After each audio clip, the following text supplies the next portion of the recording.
Hey guys, thanks for joining us again this week. We're so excited to bring you another industry professional so that we can learn about tips and tricks and career paths that you guys may have never heard of. So today we have with us Thomas. Thomas, thank you for joining us. Hey, April, what's going on?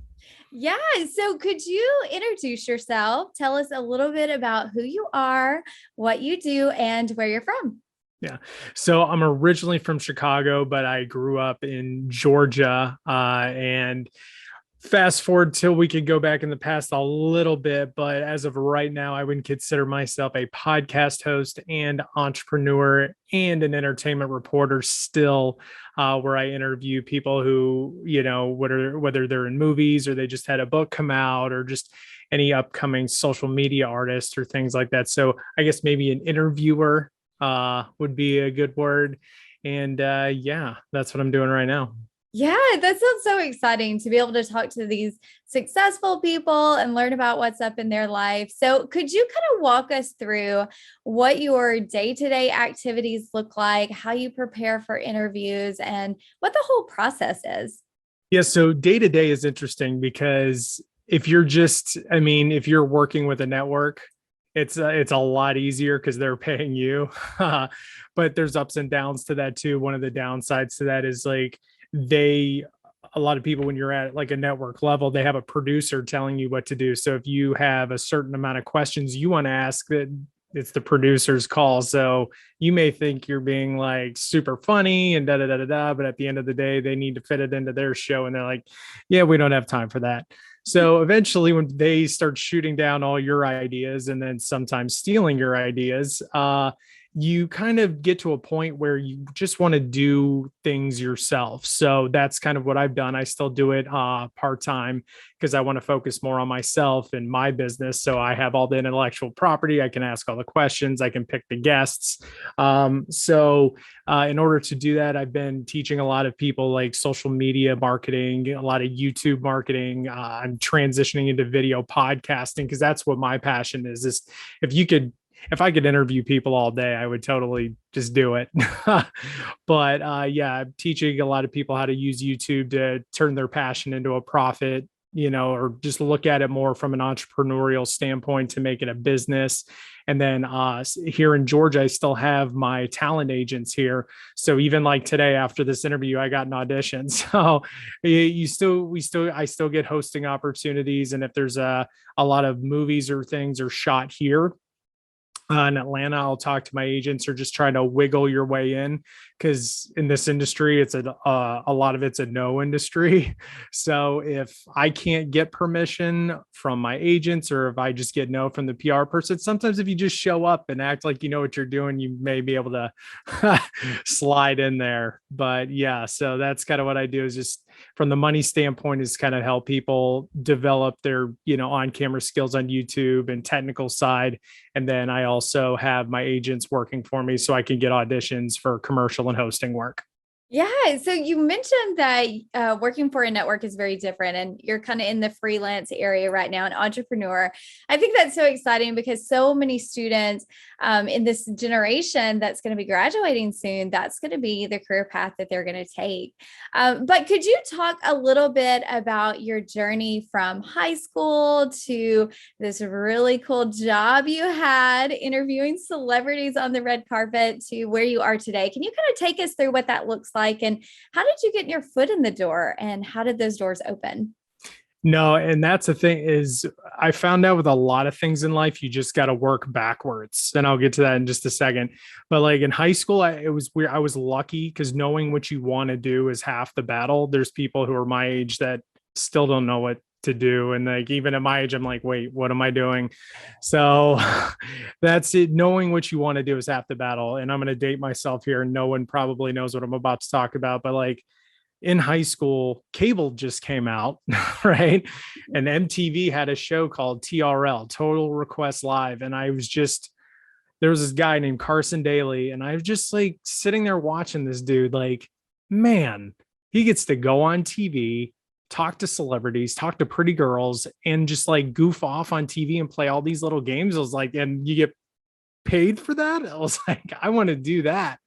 So it's always like something I wanted to do. So I was always like trying to interview people, even from like high school stuff. Because when everyone was at like Friday Night Lights or at football games, I was fortunate enough to have a friend whose older brother and his friends were in high school. So while they were going to concerts down in the city, like that's where we were going. So I was always like down there trying to like rub elbows with managers and anybody in the music industry. Like I remember even Fall Out Boy. I found them before they got big, and we got to like hang out when they had like 2 rows of fans and like talk to them. And it was awesome. Like I knew they were going to be big at some point, and sure enough, they became who they were. But just like being in that and just here, because I don't have any talent. I can't play, I can't sing, I can't play any instruments. I just, but I feel like my talent is communication, and I just have a passion for curiosity and hearing people's process, especially creatives, whether they're actors or musicians, painters. There's a guy I came across the other day. He does video from the South Pole, and I was like, oh my God, I've got 1,000 questions for that guy.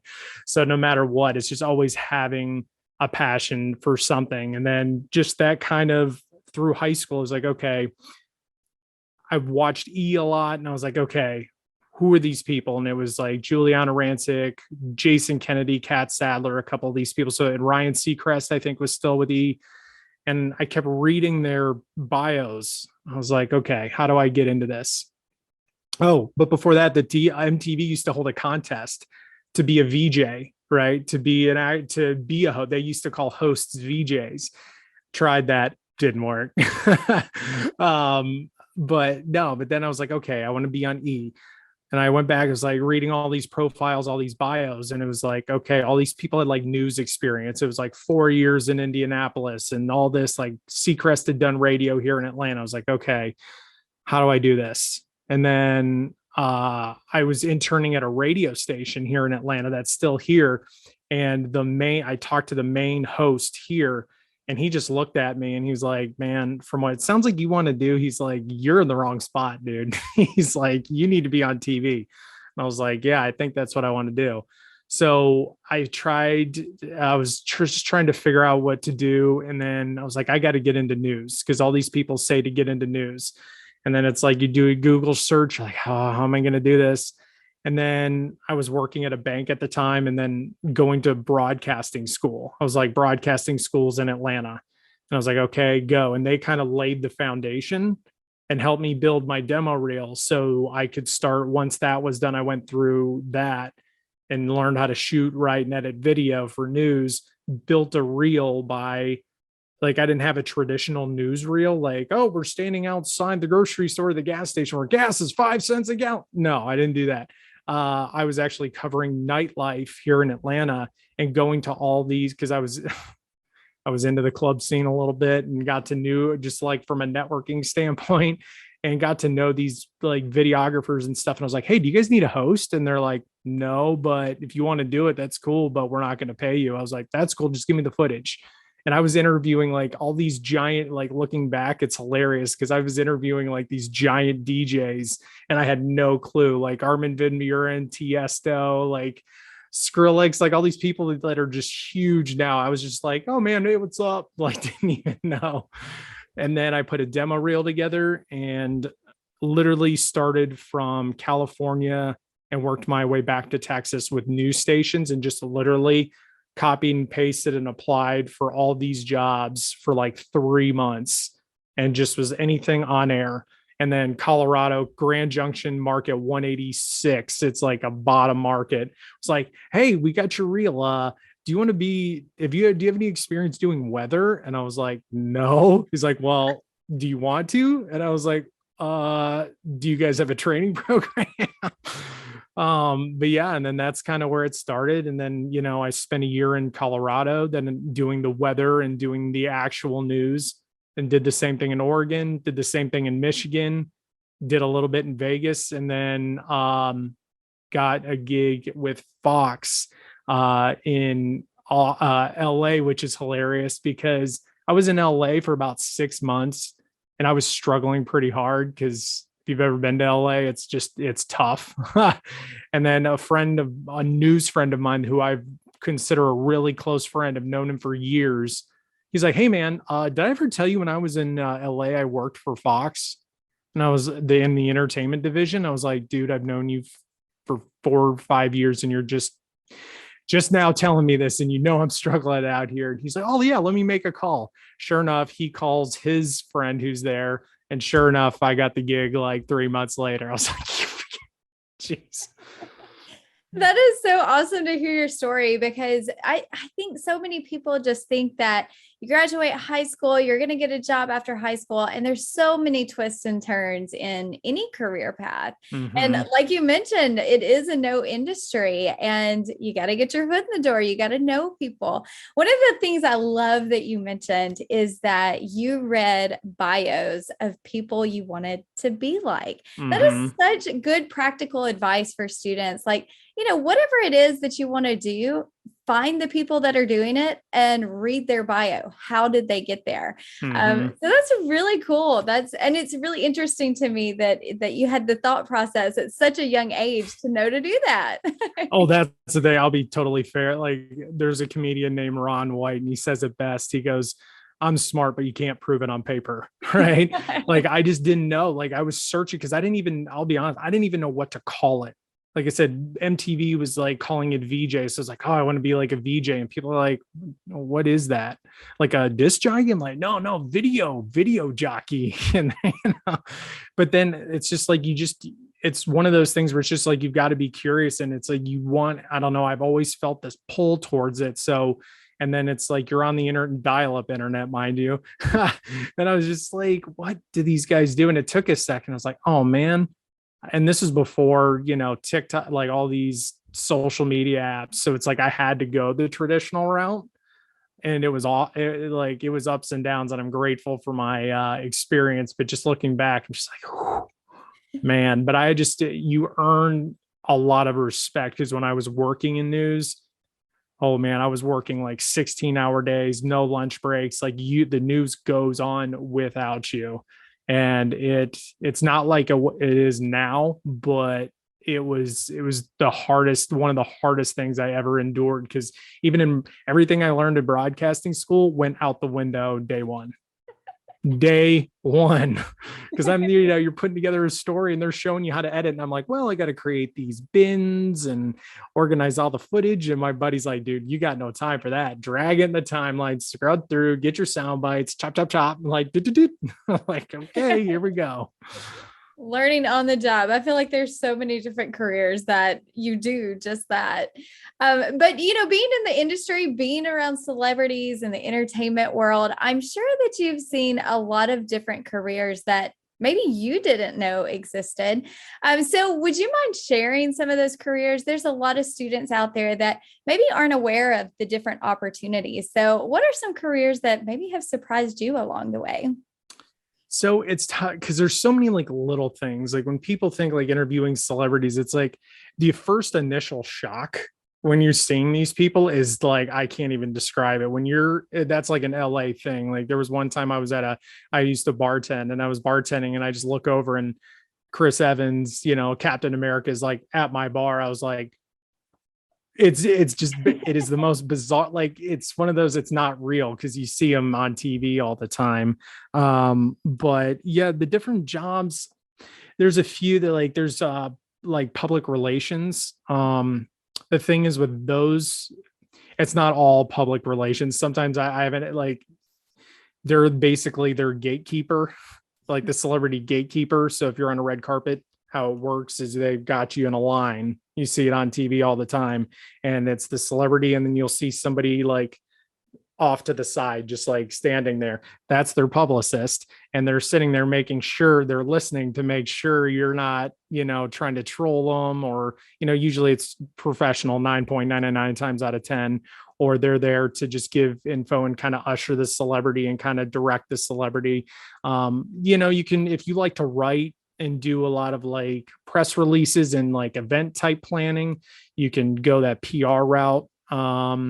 There's like stylists, there's makeup artists, there's anything on the production side. God, if you can shoot video, oh my God, like learn how to shoot video. I mean, no matter what profession, because especially now when you can document everything, whether you are a grip on a movie set, like lugging wire, or an assistant, or like an intern, dude, if you have a camera on you and you kind of like document the journey, is like a really popular phrase. Like, it is the most fascinating thing. But one of the coolest things I found was the paparazzi.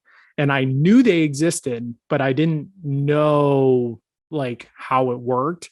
And I kind of fell into it because with red carpet events, they're very structured, and you can only ask certain questions. You can't get, unless you're like a huge networker, if you're, somebody who's just got a lot of following or something, you can ask whatever you want, but usually they want you to like stick to the movies and whatever they're in, because it's just like a giant press thing, right? And I got kind of tired of like the questions I'd have to ask. It's just like, we call them softball questions, like, oh, what was it like working with Johnny Depp? Or like, what drove you to this role? Oh, like, you're talking to this person you've like looked up to for so long, and you've only got like 3 minutes maybe. And it's like, you've got so many questions, but you're asking like, oh, what drew you to the role, which they've already heard 9 times before they get to you. So it was a little frustrating. So I just, once again, just tried to think outside the box. It's like, okay. And then I think I met a girl, and she was telling me, she was like, yeah, my brother does, he's a paparazzi or something. I go, like, legit, like TMZ type stuff? He's like, yeah. I was like, oh man, I could already see the questions, right? And I was like, oh man, this is cool. Me and the guy hit it off, and I was like, hey man, I know we don't really know each other, but is it cool if we like, can I do a ride along? And he's like, sure. And we literally rode along on like the whole, if for like 13 hours. He had his video camera, or he had his camera and his lenses and stuff, and I had my video camera, and I'm just like, this is crazy. But in my mind, I was like, okay, when you see TMZ and stuff, they run up on them and you can ask them anything. You don't have to go through any publicists. You don't have to go through any managers. You don't have anybody standing there like, or like, even when it's done, they'll call you, be like, oh, can you take out that question? Like, it's very restricted. So it's like, in my head, I'm thinking, oh my God, if I can follow this guy and just pop out and I can ask, like, we see Bieber all the time in Venice, right? So it's like, you see all these big people, and it's like, you ask them whatever you want respectfully. And it was interesting to hear both sides of the coin, because when people hear the paparazzi, they're just like, oh, these vultures, and like, oh, they're privacy people. And that's true, but there's always two sides to a story. So it was interesting to hear his perspective, because he and his crew were like almost like photograph snipers. Like, they wanted to give them their space, but not be invasive. And that's a whole game. But then there's the other guy, they call them savages, with the ones that get the really bad name, that hang outside your house, that are jumping over stuff. And I saw that and experienced some of that, and it's insane. Like, it's weird seeing it on TV, but when you're like in the car and you see somebody, and we like jerk the wheel, and we're like holding up traffic in the middle of the highway to go like run across the street to get some Victoria's Secret model who's like doing a shoot across the PCH.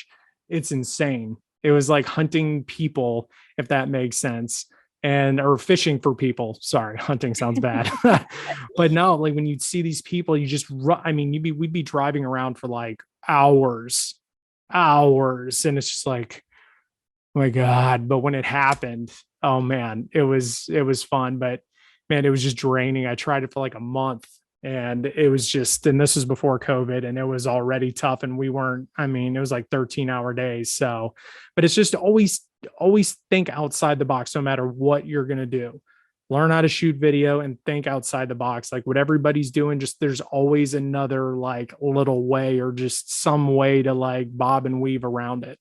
I love that. And it's such good insight, because, you see these people, you watch TV or Netflix or whatever, and there's so much behind the scenes work that goes on to that. And so, that's a whole career path that, you see it, but it doesn't seem real until you actually experience it. So.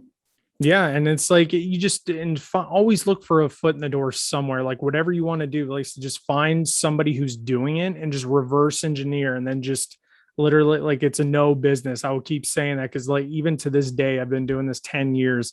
I still get no's all the time. So you just got to figure it out. Yeah. So that's a perfect lead into the next question is what is something that you wish you would have learned at a younger age? I wish I would have started shooting video way earlier, especially in high school, because I was so focused. I mean, I guess I was shooting video a little bit, but not like I didn't know, I didn't know, I didn't even know what the job title was even called. Like television host wasn't even, I don't even think that was like I said, I was calling it a VJ, but now if I could go back right now, I would start with I always tell even my client, even my paying clients, I tell them to start with their phone and start on YouTube.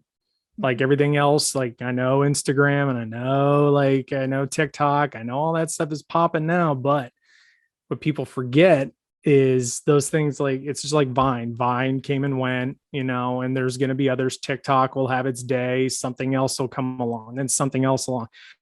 But with YouTube, and the reason I'll always double down on YouTube is because it's owned by Google, and Google's not going anywhere anytime soon. YouTube is going to be a little bit more harder. It's long form, that they have shorts and whatever, but YouTube is the way to go. So if I could go back, I would start shooting with my phone and just do YouTube, especially in high school, because once you figure it out, oh man, I mean, in 10 years you're not even 30 and you've got all this experience. Yeah, YouTube and a cell phone.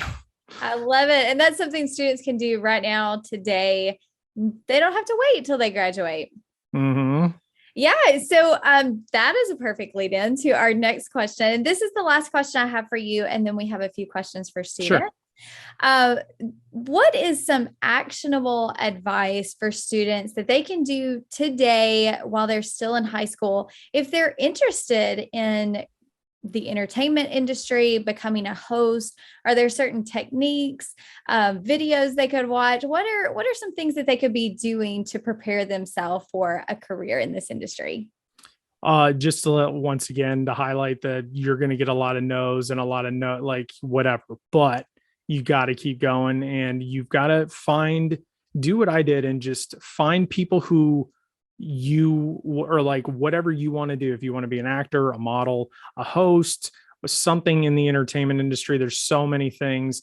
And especially with social now, like a quick search on any platform and see what they're doing, and then find like 10 to like just find an infinite number of people who are doing whatever you want to do and send them an email. Be like, hey, can I go to high school and this is what I think I want to do, like like be professional about it. Just keep it short and sweet. Hey, my name is John, I go to this high school, I want to be a TV host, and I saw your content where you did X, Y, and Z. I just think it was really cool. Do you have 15 minutes to talk real quick?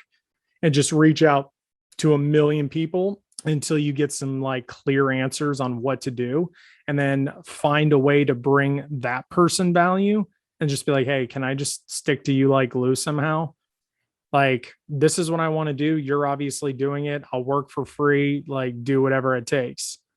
Cause that's what that's what worked for me. And you hear that a lot nowadays, but I actually lived that. Cause even when I was hosting for that nightlife stuff, I mean, I would work 9 to 5 at the bank and then go from the bank down to Atlanta and wait. And then I'd be in the city until like 2 a.m. for these events, and then have to drive all the way back another hour. So I wouldn't get home till like 3 a.m. Now I'm crazy, so you don't have to do that, but I just reach out to as many people as you can and just kind of pick their brain a little bit, watch their content. And when you send them that email, just don't do a generic thing. Be like, go through like the middle of their videos and just pick some video and then just watch it and pick the highlights of it. And just be like, hey, I saw this video, you did this. This is what I'm trying to do. I really liked how you did this, this, and this. How do I do this? And then reach out. And some people will respond. Some people will charge you. Some people like just, and that's fine. But, and then when you do that, just try stuff. Like a lot of people, sometimes they, oh, I want to be a host, but then they do it and they're like, this is hard. Like, this is a lot harder than I was anticipating. And that's why I say create your own content, because it's like hosting anyway, and you know how to shoot, write, and edit, which is super valuable now. But yeah, just try as many things, like make a list of things you want to do. Like I thought I wanted to be, if it wasn't TV, it was professional baseball. And if it wasn't baseball, it was a real estate agent and like a music manager. Like I was at concerts all the time. And I was always like, oh, like I felt like I still feel like I have an eye for talent. So it's like, oh, how could I do this? But that's not, I always was pulled to the interview thing for whatever weird reason. And that's my goal. So, and I'm still learning and I'm still, invest like different ways of communication. I still do the same thing when I reach out to do some of these interviews. I mean, I've chased people for like like I said, I'm crazy. There was Ryan Seacrest producer, like his right hand producer. I interviewed her on my podcast, and that took like 2 years of like poking. Like, you just got to keep professionally. Obviously, you don't want to annoy them, but yeah, you just got to you just got to try it and see if you like it.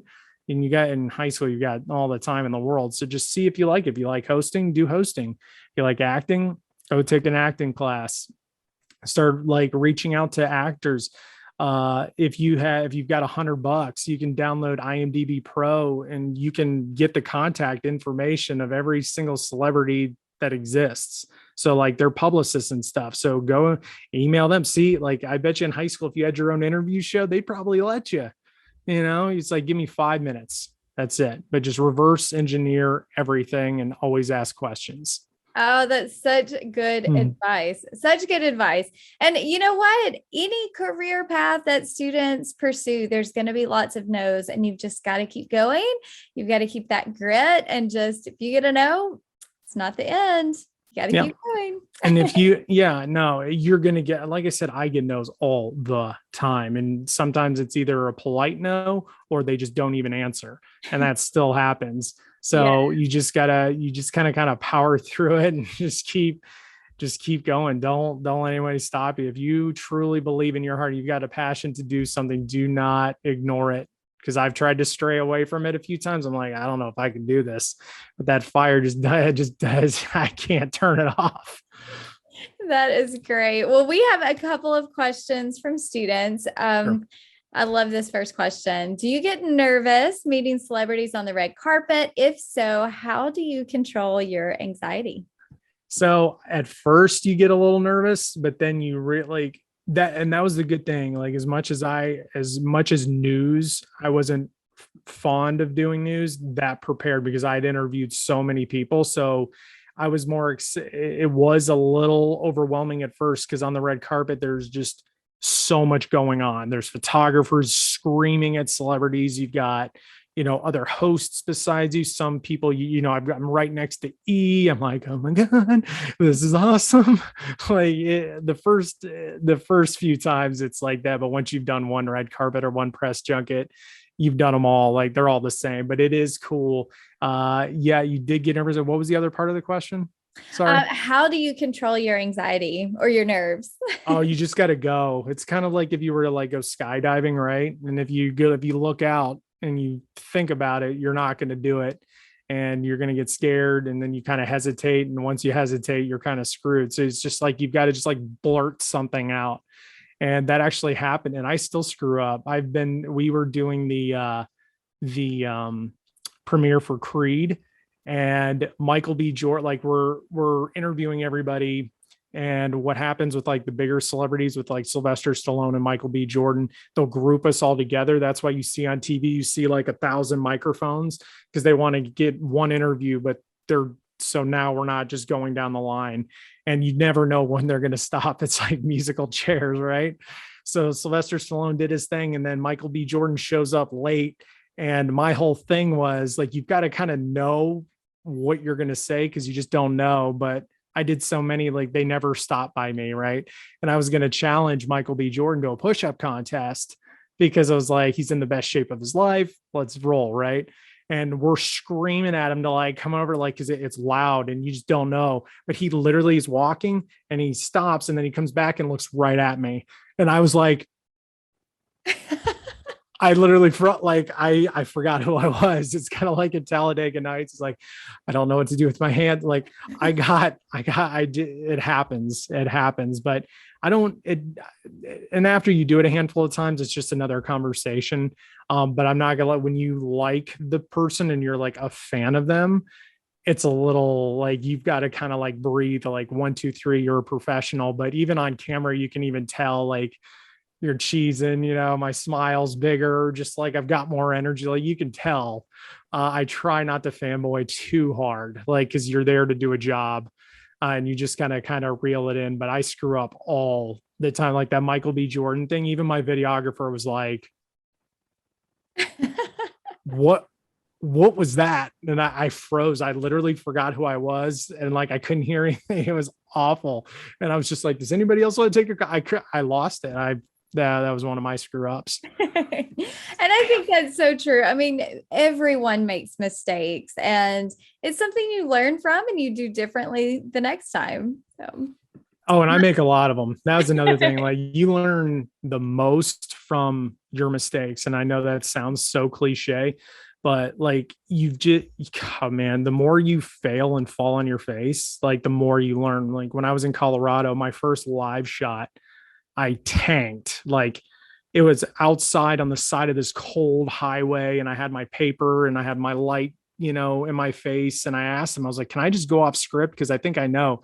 My news director in my ear was like, nope, stick to the script, stick to the script. But it's so dark and the light's so bright. By the time they're like, okay, you're on, you're live. And I look at my paper, the paper was blank because the light had been in my eyes. And when I was looking at the white paper, oh my God, it was the most humiliating thing ever. And I didn't talk to anybody for like 3 days because I just fell on my face. And then it's like you keep falling on your face. And I've got ADD. I'm a little dyslexic. So it's like you've got to kind of just like work around things, like find out what your strengths are and double down on that. Like a lot of people are good at prompter. Like I have friends in the news business who are so good at prompter, suck at prompter.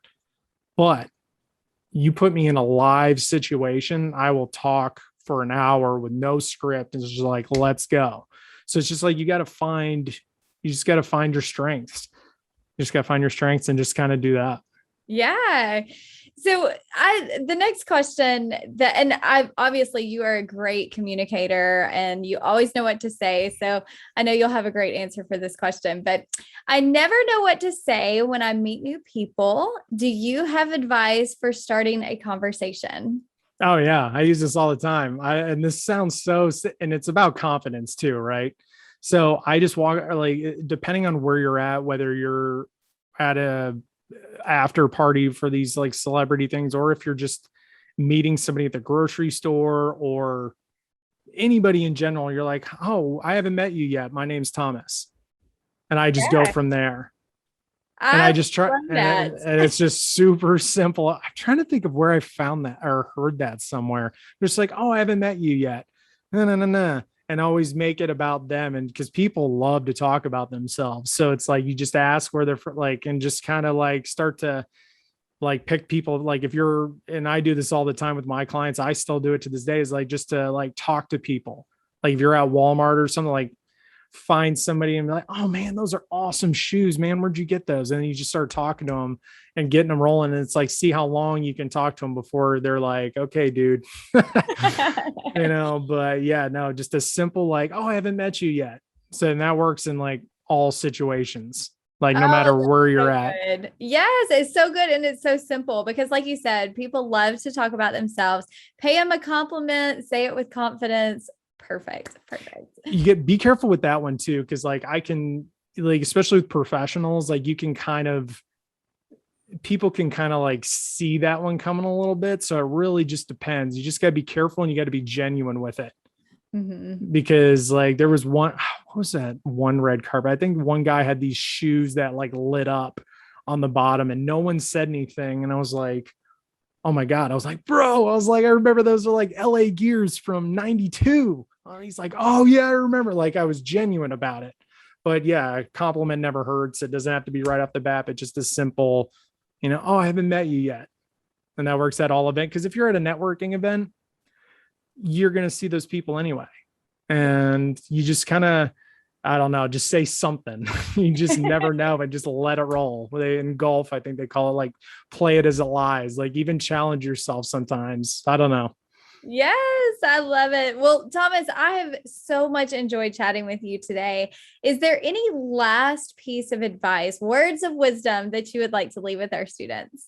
So I thought about this, and it was when it is better to ask for forgiveness than to ask for permission. And what I mean by that, especially in the entertainment industry, you've got to find different ways around different situations, because like everybody's going in, like for me, everyone's going in the right door. I got to find the left. Or if everyone's going in the front and in the back, I got to find a way into the side. That's like the paparazzi thing. I was like, I'm tired of like having to get all this approval and get my social media numbers up. And I'm like, I'm not going to buy followers. Like, this isn't going to work. I've got to figure out a way. And in my head, I was like, okay, if I can ride around with these guys and just pop out, I can get my interviews and ask whatever I want and just be free with it. So it's just like, you've got to find little ways and knickknacks around it. Like, even if you were to start a podcast or something and start, like if you're an actor, if you interview producers, directors, casting directors, agents, managers, you basically just networked with 5 people. So like that's just starting a video podcast, or just start interviewing these people, start talking to them. You just don't know, and just work backwards. You just always need to find that side door. There's a book called The Third Door, which you might like because it's about interviews and stuff like that. But it's basically saying that like everybody's going to be going right. You need to figure out a way to go left and make it work. You've got to be creative. Yes. Well, we will definitely link the book in the comment section if students want to check it out. But yeah, for sure. We appreciate you being with us today. I had so much fun chatting with you. And thanks to all of our viewers that tuned in. We will have another industry professional next week to share wonderful advice and words of wisdom. So be sure and check us out.